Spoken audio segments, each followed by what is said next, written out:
ഒരക്ഷരത്തിന് 10 നന്മയില്ലേ? അലിഫ് ലാം മീം.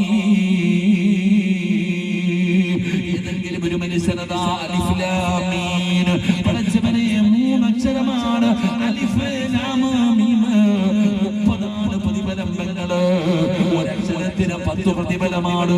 അപ്പൊ അല്ലാഹുവിന്റെ പരിശുദ്ധമായ ഖുർആനിന്റെ 6600 പരം വരുന്ന ആയത്തുകള് ഓതുമ്പോൾ അല്ലാഹു നിനക്ക് തരുന്ന പ്രതിഫലത്തെ കുറിച്ചൊന്ന് ചിന്തിച്ചുകൂടെ?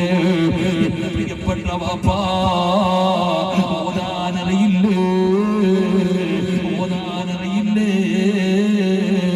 അല്ലാഹുവിന്റെ പരിശുദ്ധമായ ഖുർആൻ ഒന്ന് നോക്കാൻ നിനക്ക് കഴിയുമോ? ഒന്ന് ഖുർആൻ തുറന്നു വെച്ചിട്ട് നിനക്കൊന്ന് നോക്കാൻ കഴിയുമോ? ഖുർആൻ നോക്കുന്നത് ഇബാദത്തിന്റെ കൂലിയാ.